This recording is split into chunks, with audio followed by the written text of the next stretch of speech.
Welcome to Magic Arcanum. I'm Ryan Gomez. Behind the scenes is Nicole Burdick, and we're so glad you're here because it's story time. On this channel, we usually talk about the stories behind the cards for Magic the Gathering, a massively popular trading card game, because I love trading card games and I love stories. But today, I'd like to mix it up a bit and introduce you to a little something called Battle Spirits Saga. This is a brand new card game from Bandai, and it builds upon their original Battle Spirits game, which has over 14 years of history itself. This is a very exciting time to get on board, because we're basically at Chapter 1, the start of the story, and there's so much to see and learn and play around with.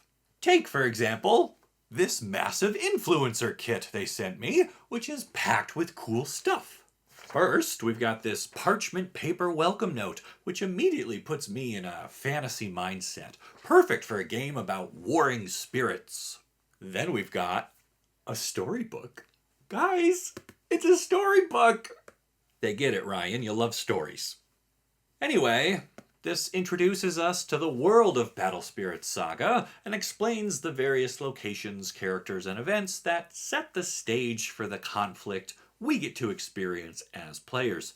More on that in a bit. First, I want to show you all my own card. It says For Influencer on it. That's me. I am Influencer. What an insanely cool way to start my own story in Battle Spirits Saga. I love it. And to also get me going, they included a little starter deck, a playmat, and a very nice deck box. Every part of this shows they are serious about translating the success of Battle Spirits in Japan to the rest of the world. Topping it all off is this foil poster featuring art from the game. It literally jumps off the wall, and it's going to be an awesome addition to my recording space. Alright, so I got all this cool stuff, but so what? Is the game even any good? Why bother learning about it? Well, I'll answer the second question first because time is a factor. Later this month, Battle Spirits Saga will have its pre-release launch event tournament in Las Vegas, Nevada, with a huge cash prize pool. And guess what? Entry for this tournament is free. Space, however, is limited, so use the link down in the description to sign up as soon as you can. You can even pause this video and go do it right now. I promise I'll wait. The event is March 25th and 26th, and I will be there myself, meeting people and getting the stories behind the cards that make up Battle Spirits Saga. So I really hope you can come check it out because it would be a great start to your own story, right? I mean, a free-to-enter tournament offering massive prizes just for playing a brand new game before it even goes on sale anywhere? That's the kind of thing gamers dream about. Now, as for the game itself, I've gotten to play around with the cards they sent me and do some research online, so let me tell you how it all works. Each player needs their own deck, which can be 50 to 60 cards, and no more than 4 copies of any single named card. Very similar to Magic so far. The twist comes from the presence of these cores, which are the resources you need to manage as you play the game. Players start with 5 life cores, and when those are gone, they lose.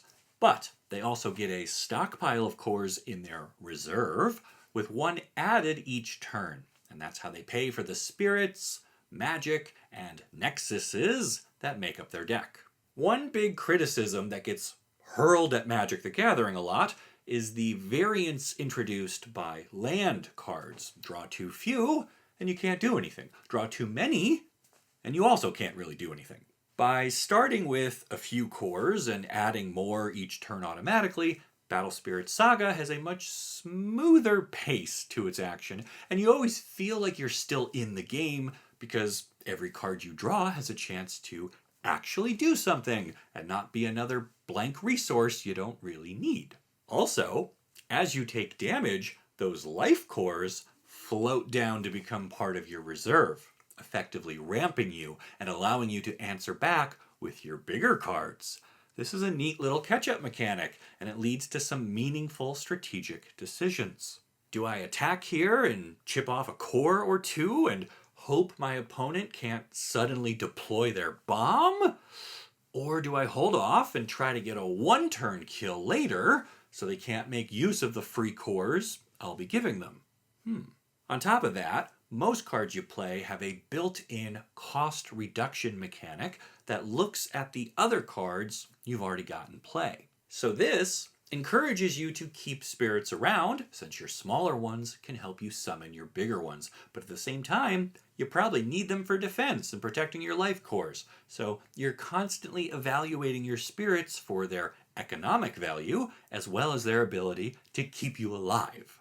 This is the type of layered and polished gameplay that you get when you build upon the framework of a franchise that has already existed for over a decade.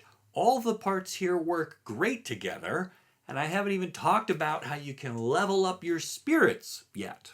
Basically, if you don't have the cores to summon something new, or you don't want to, you can add cores to spirits already on the field, which can increase their level. This might grant them bigger stats, or enable entirely new game-changing abilities. Plus, each player gets one soul core, which can behave like a regular core, but some spirits care about being the one to hold your soul core. So you've got to deploy that wisely. With just 5 life cores standing between you and defeat, and spirits that feed into other spirits to reduce their costs, and the flexibility to level up your early spirits and tap into the unique power of your one soul core, there is an amazing amount of space here for tight, tactical decisions.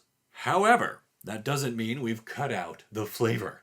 At launch, there are 4 different faction starter decks, each with their own strengths and weaknesses and signature card types. Red is aggressive and home to dragons that scorch the battlefield. Their Confront ability can force your opponent to make some very bad blocks, opening the way for you to swoop in and secure victory. Purple is the color of undeath and features everything from adorable tiny skeletons to massive mummified mammoths. They can pluck cores off of opposing creatures, lowering their level or destroying them outright, and their Curse ability is effectively Death Touch, letting your smaller spirits trade with anything else in the game. If you like robotic ducks, check out the white cards, which use the superior defensive abilities granted by their armor to endure attacks and shrug off enemy magic. They've also got a little bounce theme going on, but they seem light on hard removal, so battles come down to endurance. And finally, there is yellow, which has smaller and weaker spirits in general, but gets access to some of the game's stronger magic cards with powerful one-shot effects.